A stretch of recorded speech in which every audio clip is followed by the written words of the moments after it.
Welcome to Global everyone. With the U.S. presidential election in just a little over 2 weeks, our talk today will veer away from the usual topic like the economy. And instead, our talk will focus on racism and racial discrimination in American society, issues which most Koreans are not familiar with. From Santa Cruz, California, we'll be speaking to Ed Greene, social worker, sports enthusiast, former admissions administrator, and current correctional program coordinator. Ed, welcome to Global Signs. Thank you. My pleasure to be here. Ed, you spent nearly 30 years in college admissions. What was it like to be an admissions officer? What motivated you to switch from admissions to work in the Santa Cruz County Sheriff's Office? Well, I was fortunate to be able to spend so much time in social work because my background at Swarthmore College was psychology, and it all stemmed from trying to help people. That's where it all started. And then once I realized that I could do that with a social work degree, I found out that there was a part-time program at Boston University, and I was able to go part-time, work full-time, and realize that dream. So once I got my social work degree, working with veterans, adolescents, working with families, and got to California. And I was able to stay in admissions at Mission College in Santa Clara and then Cabrillo College, actually here in Santa Cruz.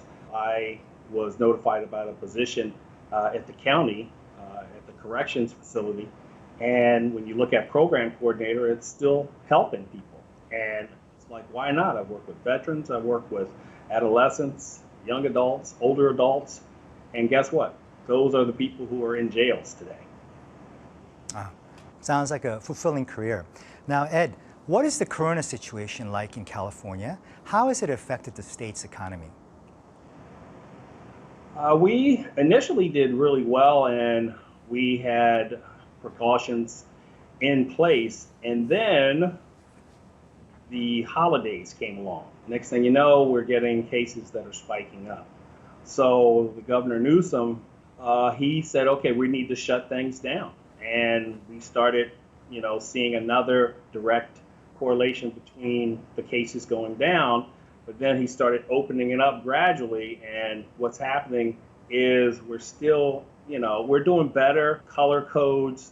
But what we're seeing now is some of the parts of California, since we're so big, are doing better than other parts. So it is affecting the economy because a lot of people who are working in bars, things like that, they cannot go back to work because... Viewers here have seen the riots on TV where people took to the streets to protest the deaths of African Americans at the hands of white policemen. Most of our viewers are not familiar with the Black Lives Matter movement. Can you tell our viewers about the movement? What do you think must be done to improve the way certain policemen treat African Americans? Yeah, it's a very important question, and I think a lot of times what I appreciate about the question is that you're asking it, because as we see a lot of times, depending on who's controlling the media, they flip the script, as they say, or they actually create their own narrative. So Black Lives Matter started in 2013 as a response to Trayvon Martin killing in Florida at the hands of George Zimmerman.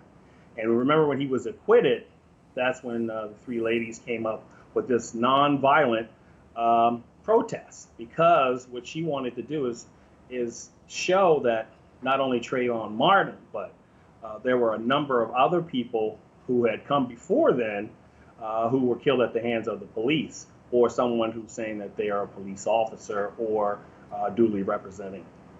In some cities, statues of historical figures have been torn down as citizens protest against racism. Why is it acceptable to have a statue of George Washington displayed, who owned slaves, but not Robert E. Lee, who also owned slaves? I think that it's not okay. I mean, destruction of property is not the way to go. But I think just like when people are inflamed, you're going to have a lot of tempers. And one of the things that people will look at and say, wow, Robert E. Lee was actually on the wrong side of slavery.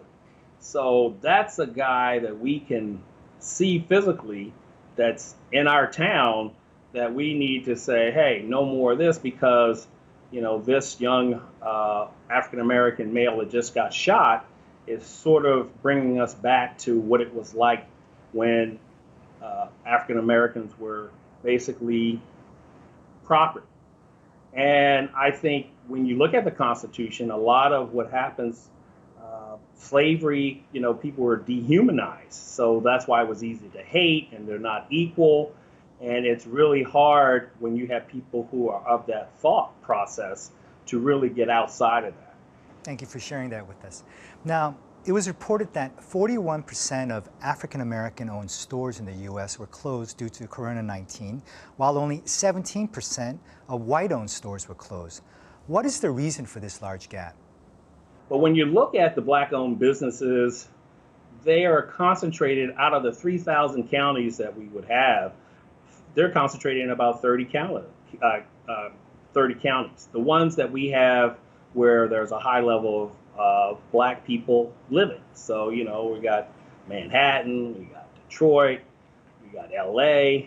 So when you're looking at those places that have so many people, and it's a coronavirus spreads very quickly in those areas, because I have a friend, you're going to get it. So if it moves rapidly through those areas and they're shutting down those businesses, it's going to look like it's a higher number.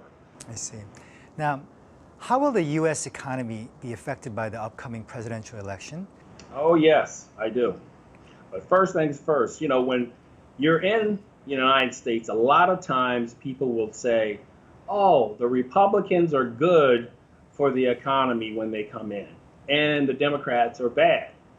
But if you look from 1929 to 2019, and you look at the S&P 500, you can check to see that 46 of those years were by Republican presidents and 48 were Democratic.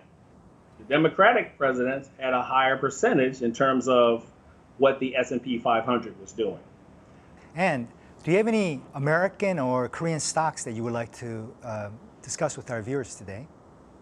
And the stock tips, I always say, I just had a Hyundai Accent. So Hyundai Motor, Korean, I would go with that. And now that they're doing the electronic branch of that, in California, Governor Newsom just signed a bill that by 2035, no gas powered cars will be sold. But Hyundai Motors, because that Hyundai Accent was a great car. And, now that they have the Ion and Ioniq, that's the branch of the Hyundai. Look at that. And also for the American, Tesla. That was the knock, that the electric cars could not go fast. If you've ever been in a Tesla, I would say go and get a test drive. That's one fast car. Thank you. Ed Greene, it was an honor to be with you today. Stay healthy, be safe. You too, and my pleasure, and hopefully I will be able to come to Korea and meet everyone in that room. Thank you very much. Ed Greene recommends Hyundai Motors, especially his Ioniq electric car, as well as Tesla, to our viewers. Thank you for being with us this week. Until we meet again next week, please be safe and be healthy.